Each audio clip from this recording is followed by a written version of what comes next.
अस्सलाम वालेकुम दोस्तों, कैसे हैं आप? आज की वीडियो जो हमारी लर्निंग सीरीज़ है उसकी सेकंड वीडियो है जिसमें हम आपको बताने जा रहे हैं कि स्टॉक ब्रोकरेज के साथ आपने अकाउंट कैसे ओपन करना है। यानी अगर आप पाकिस्तान स्टॉक एक्सचेंज में ट्रेडिंग करना चाहते हैं या इन्वेस्टमेंट करना चाहते हैं तो कैसे आप अपना अकाउंट ओपन करके इसके थ्रू ट्रेडिंग या इन्वेस्टमेंट कर सकते हैं। इसमें ना सिर्फ हम जायज़ा लेंगे कि क्या प्रोसेस फॉलो किया जाता है, क्या स्टेप्स फॉलो किए जाते हैं, बल्कि इसके साथ साथ मैं आपको वो इश्यूज़ भी बताऊंगा जो आपको फेस करने पड़ सकते हैं, क्योंकि स्पेशली वो लोग जिन्होंने पहली दफ़ा अकाउंट ओपन किया होता है उनको काफ़ी मुश्किलात का सामना करना पड़ता है। मैं कैसे ऐसे कुछ लोगों को भी जानता हूँ जिनका 1 साल से अकाउंट ओपन नहीं हो सका। इन सारी चीज़ों को हम इस वीडियो में कवर करेंगे। मैं स्ट्रांगली रिकमेंड करता हूँ कि अपने पास एक नोटबुक और एक पेन ज़रूर रखें ताकि जो इंपॉर्टेंट बातें आप उनको नोट कर सकें। अगर आप स्टूडेंट हो या फिर आप एक हाउस वाइफ हो और आप स्टॉक मार्केट में इन्वेस्टमेंट करना चाहते हो लेकिन आपसे अकाउंट ही ओपन नहीं हो रहा, तो ये वीडियो आपके लिए है।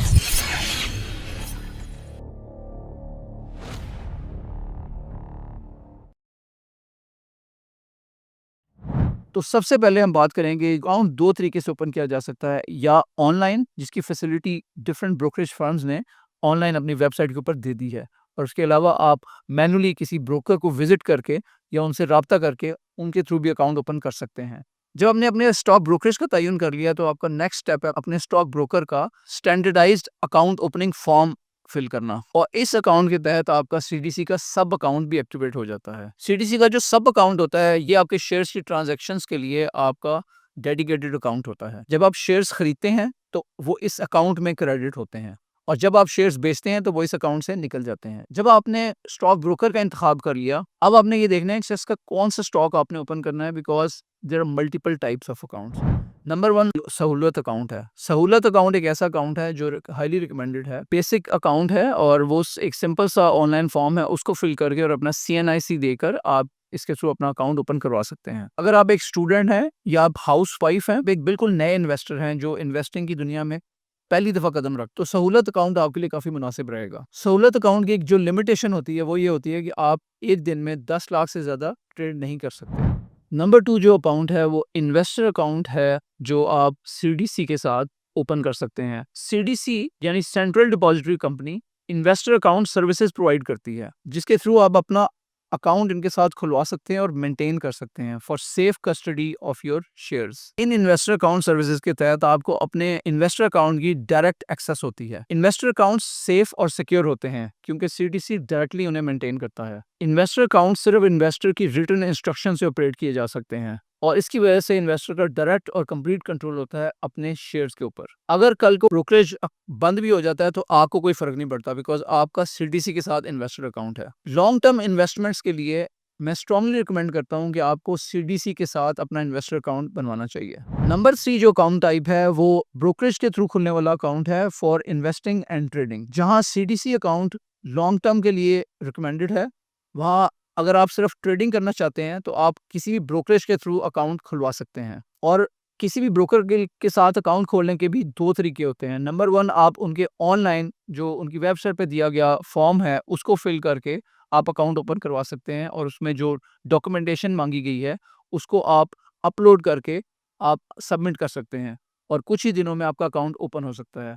नंबर टू, मैनुअल तरीके से, जो काफ़ी पुराना तरीका है, वो ये है कि आप ब्रोकरेज के ऑफिस विजिट करते हैं, उनका जो फॉर्म है वो फिल करते हैं, जो डॉक्यूमेंट्स हैं वो आप साथ उनको प्रोवाइड करते हैं, वहाँ पे साइन करते हैं, और उसके बाद आप सारी डॉक्यूमेंटेशन सबमिट करके आ जाते हैं, और कुछ दिनों के बाद आपका अकाउंट ओपन हो जाता है। तो उसके लिए आपके पास एक कंप्यूटर होना चाहिए, या आप अपने मोबाइल के थ्रू ब्रोकरेज की वेबसाइट को एक्सेस करेंगे। पाकिस्तान में जो ब्रोकरेज हैं वो पाकिस्तान स्टॉक एक्सचेंज की अगर वेबसाइट पे आप जाएं तो वहाँ पे आपको जो अच्छी ब्रोकरेजेस हैं उनकी लिस्ट मिल जाती है, जैसे BMA है, AKD है, टॉप लाइन सिक्योरिटीज है, के ट्रेड है। मल्टीपल ब्रोकरेज हाउसेज हैं जो ये ऑनलाइन अकाउंट ओपनिंग की फैसिलिटीज दे रहे हैं, जिसके थ्रू आप उनकी वेबसाइट पे जाके उनका फॉर्म फिल करें और साथ में जरूरी डॉक्यूमेंट्स अपलोड कर दें, तो ये आसानी से हो जाता है। स्टॉक ब्रोकरेज का इंतखाब करते हुए एक इंपॉर्टेंट बात याद रखें कि पाकिस्तान स्टॉक एक्सचेंज की गाइडलाइंस के मुताबिक उसी ब्रोकरेज अकाउंट के साथ अकाउंट खोलें जो SCCP के साथ लाइसेंस्ड है। इसलिए ये इन्फॉर्मेशन आपको जरूर वेरीफाई कर लेनी चाहिए पाकिस्तान स्टॉक एक्सचेंज की वेबसाइट से।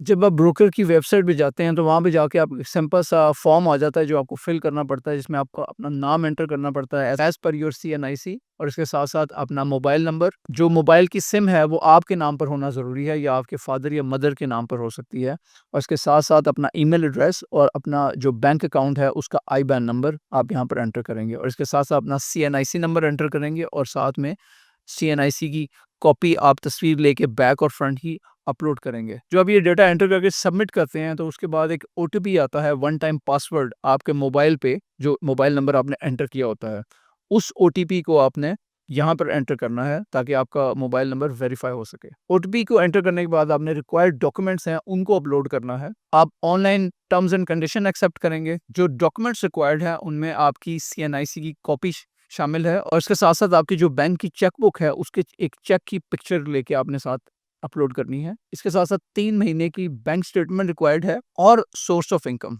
अब सोर्स ऑफ इनकम जो सैलरीड पर्सन है उसके केस में तो जो उसका एम्प्लॉयर होता है उसकी तरफ से एक लेटर रिक्वायर्ड होता है कि he works for us and he would like to open up this account, कि ये हमारे लिए काम करते हैं और ये अकाउंट ओपनिंग करना चाहते हैं। और अगर आप अपना बिजनेस कर रहे हैं तो अपने कंपनी के लेटर हेड पर आप ये रिक्वायरमेंट आप एक लेटर बनाकर दे सकते हैं कि मैं ये अकाउंट ओपन करना चाह रहा हूँ, तो please open this account for me, और इसके साथ साथ अपना जो बिजनेस कार्ड है वो भी आप उनको दे सकते हैं। जैसे ही आप ये डॉक्यूमेंट्स अपलोड करके सबमिट कर देते हैं तो जो स्टॉक ब्रोकर होता है वो अपना काम शुरू कर देता है। अब उसकी जो आपके डॉक्यूमेंट्स की वेरिफिकेशन है उसमें कुछ दिन लग सकते हैं, और उसके बाद जब ये प्रोसेस कंप्लीट हो जाता है तो आपको थ्रू टेक्स्ट मैसेज और ईमेल नोटिफाई कर दिया जाता है कि आपका जो अकाउंट है वो क्रिएट हो गया है। इस सारे प्रोसेस में अगर आपको कोई इन्फॉर्मेशन रिक्वायर्ड हो या आपको कोई अपडेट रिक्वायर्ड हो तो आप ब्रोकरेज की जो हेल्पलाइन है उसके ऊपर रब्ता करके उनसे फीडबैक ले सकते हैं, अपडेट ले सकते हैं। और मैं ये याद दिलाता चलूँ कि ये बहुत इंपॉर्टेंट है। कई दफ़ा जो ब्रोकरेज हाउसेज़ होते हैं उनके साथ आपकी कम्युनिकेशन अगर नहीं हो रही हो, जो अकाउंट खुलने की रफ्तार है वो काफ़ी स्लो हो सकती है, और इसमें कई हफ्ते, महीने और साल भी लग सकते हैं। जो ऑनलाइन अकाउंट ओपनिंग है इसमें सिग्नेचर की रिक्वायरमेंट नहीं होती, लेकिन अगर आप मैनुअली अकाउंट ओपन करवाते हैं और वो आप थ्रू व्हाट्सएप कम्युनिकेट करते हैं स्टॉक ब्रोकरेज हाउस के थ्रू, तो यूजुअली वो जो डॉक्यूमेंटेशन आपको बताते हैं उसमें जो स्क्रीन पे दिए गए डॉक्यूमेंट्स हैं वो उनको रिक्वायर्ड होते हैं, जिसमें ईमेल है, CNIC है, आपका मोबाइल नंबर है जो आपके अपने नाम पे सिम होनी चाहिए, और इसके साथ-साथ आपका IBAN नंबर है, और जो बैंक चेक है उसका पहला पेज की पिक्चर है। 3 मंथ्स की सैलरी स्लिप होनी चाहिए, या उसके अलावा कंपनी का लेटर हेड हो सकता है कि एम्प्लॉयर से आप ले सकते हैं कि मुझे अकाउंट खुलवाना है इसलिए मैं ये करना चाह रहा हूँ। जो नॉर्मल अकाउंट होता है उसके लिए प्रूफ ऑफ इनकम रिक्वायर्ड होता है, जबकि जो सहूलत अकाउंट होता है उसके लिए प्रूफ ऑफ इनकम रिक्वायर्ड नहीं होता। और मैं रिकमेंड करता हूँ कि अगर आप एक स्टूडेंट हैं या आप हाउसवाइफ हैं और आप इन्वेस्टिंग की दुनिया में कदम रखना चाहते हैं लेकिन आप बहुत ज़्यादा अमाउंट से इन्वेस्टमेंट नहीं करना चाहते, तो आप सहूलत अकाउंट को ऑप्ट कर सकते हैं, बिकॉज़ उसका प्रोसेस ज़्यादा स्ट्रेट फॉरवर्ड होता है। अगर आपका PSX अकाउंट पहले से ही किसी और स्टॉक ब्रोकरेज के साथ खुला हुआ है, तो आपको फिर एक एडिशनल यूकेएन नंबर भी प्रोवाइड करना पड़ता है, और ये नंबर आप अपनी एग्जिस्टिंग ब्रोकरेज फर्म से ले सकते हैं, और ब्रोकर आपने SCCP लाइसेंस चूज करना है। अब बात करते हैं इसमें पेश आने वाले चैलेंजेस और इश्यूज के बारे में। अब अगर आप बिल्कुल नए हैं, आप जेन जी हैं, आपको लोगों ने बताया जी कि स्टॉक्स में इन्वेस्टमेंट से आप बहुत सारे पैसे बना सकते हैं, कंपाउंडिंग के थ्रू आप 15-20 साल बाद अमीर बन जाएंगे, तो आप चाहते हैं कि आप एक्सपीरियंस करें और आपको यू आर एक्साइटेड और आप ओपन करना चाह रहे हैं अपना अकाउंट। अब होता क्या है कि जब आप अकाउंट ओपनिंग के इतने सारे फॉर्म्स देखते हैं इकट्ठे, और आप वो इन्फॉर्मेशन सारी ऑनलाइन जाके सबमिट कर भी देते हैं, तो आपको कोई कई दफ़ा होता है कि कोई एक आध डॉक्यूमेंट मिस हो जाता है जिसकी वजह से आपको अब वो रिस्पॉन्ड नहीं कर रहे होते हैं। और ये एक जानने वाले के साथ रिसेंटली हुआ कि उन्होंने ऑलमोस्ट साल पहले एक ब्रोकरेज हाउस के ऑनलाइन वेबसाइट पे जाके फॉर्म फिल करके और डॉक्यूमेंट सारे प्रोवाइड करके कुछ अरसे बाद एक ईमेल आ गई कि आपकी फ़लानी चीज़ मिसिंग है। अब उसने वो चीज़ भी प्रोवाइड कर दी, फिर उसके बाद कोई जवाब नहीं आया, तो ऑलमोस्ट साल गुज़र गया। उसने भी फ़ॉलो अप नहीं किया और उन्होंने भी नहीं, कुछ नहीं बताया। तो इस तरह की सूरत-ए-हाल में आपका अकाउंट जो है वो ओपन होने से रह जाएगा। तो मैं स्ट्रांगली रिकमेंड करता हूँ कि जो जेन ज़ी है, जो ये वीडियो देख रही है, या जो नए लोग हैं, उनके लिए लाज़मी है कि वो ज़रूर फ़ॉलो अप करें। ब्रोकरेज की वेबसाइट होती है, उसमें हेल्पलाइन के नंबर्स दिए होते हैं। आपको लाज़मी तौर पर उनसे फ़ॉलो अप करना चाहिए कि मेरे अकाउंट का क्या स्टेटस है, कहाँ फँसा हुआ है। एक और एग्ज़ाम्पल ये है कि अगर आपका मोबाइल नंबर जो फॉर एग्ज़ाम्पल अगर ब बच्चे हैं, स्टूडेंट्स हैं, तो उनका अपना मोबाइल नंबर उनके अपने नाम पर नहीं होता, उनकी मदर के नाम पे होता है या फादर के नाम पे होता है।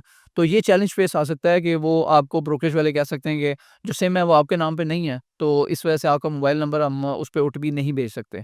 तो आप उनसे बात कर सकते हैं कि मेरी फादर या मदर के नाम पे है, तो उसकी केस में वो फिर कंसिडर कर लेते हैं, आपके फादर या मदर के मोबाइल पे ओटीपी भेज देंगे और उसके थ्रू आपका वेरिफिकेशन का प्रोसेस हो जाएगा। लेकिन सारी सूरत-ए-हाल में जो इम्पोर्टेंट मैसेज है वो ये है कि जो इनिशियल हर्डल्स होती है, जब आप इसको क्रॉस कर लेते हैं, तो उसके बाद प्रोसेस बड़ा स्मूथ है। बाइंग और सेलिंग में कोई प्रॉब्लम नहीं होती है। लेकिन स्ट्रांगली रिकमेंड करता हूँ कि आप इसमें डू नॉट गिव अप। अगर आपको कोई मुश्किलात का सामना करना पड़ता है, तो फिर उनमें स्पेसिफिकली कम्युनिकेशन के थ्रू उनसे बात करके वो प्रॉब्लम एड्रेस की जा सकती है। अगर हम सीरियसली चाहते हैं कि पाकिस्तान में स्टॉक मार्केट में जो इन्वेस्टर्स हैं, उनकी तादाद में खातिर-ख्वाह इज़ाफ़ा हो, तो इसके लिए लाज़मी है कि जो लोग भी बैंक अकाउंट होल्डर्स हैं, उनके लिए जो प्रोसेस है उसको इतना आसान बनाया जाए अकाउंट खोलने के प्रोसेस को कि 5 मिनट से ज़्यादा उसमें नहीं लगने चाहिए और इस चीज़ को एसएससीपी को और एनसीसीपीएल को इंश्योर करना चाहिए। तो अब मैं समराइज़ करता चलूँ कि अकाउंट ओपनिंग की जो आज की हमारी डिस्कशन थी, इसमें हमने डिटेल में कवर किया कि नंबर 1 कि आपने अगर अकाउंट ओपन करना है, तो सबसे पहले ब्रोकरेज का इंतखाब आपको कैसे करना चाहिए। फिर हमने बात की कि जो अकाउंट की टाइप्स हैं, वो क्या-क्या होती हैं। फिर हमने बात की जो ऑनलाइन का प्रोसेस है, उसको डिस्कस किया। फिर हमने जो ऑफलाइन मैनुअल प्रोसेस है, उसको भी ब्रीफली टच किया। इसके बाद हमने बात की जो चैलेंजेस आपको फेस करने पड़ सकते हैं, जो अकाउंट ओपनिंग है उसके दौरान, उनको कैसे फेस करना है। जब भी आप अकाउंट ओपन करने के बाद शेयर खरीदते हैं या बेचते हैं, तो सिस्टम वर्क कैसे करता है, एससीसीपी क्या रोल प्ले करता है, पीएसएक्स क्या रोल प्ले करता है, सीटीसी क्या करता है, एनसीसीपीएल क्या करता है, ये सारे सिस्टम्स आपस में कनेक्टेड कैसे हैं। तो ये वीडियो मैंने कुछ ही दिनों पहले बनाई थी, जो आप यहाँ क्लिक करके देख सकते हैं। इस वीडियो का लिंक मैं डिस्क्रिप्शन में भी दे दूंगा और वो उसको क्लिक करके आप इसको डिटेल में समझ सकते हैं। मैं उम्मीद करता हूँ ये वीडियो आपको पसंद आई होगी। अगर आपको ये अच्छी लगी है तो इसको लाइक कर लें। अगर अभी तक चैनल को सब्सक्राइब नहीं किया तो इसको जरूर सब्सक्राइब कर लें। इसी किस्म की इन्फॉर्मेटिव वीडियोस हम आपके लिए आगे भी लेके आने वाले हैं। इसके साथ साथ अगर आपको अभी तक किसी किस्म के चैलेंज का सामना करना पड़ रहा है और आपको अभी तक अकाउंट ओपन नहीं हो सका किसी वजह से, तो वो हमें कमेंट्स में जरूर आगाह करें। इस सिस्टम में हम आपको गाइड कर सकेंगे। Thank you very much for joining us today. अस्सलाम वालेकुम।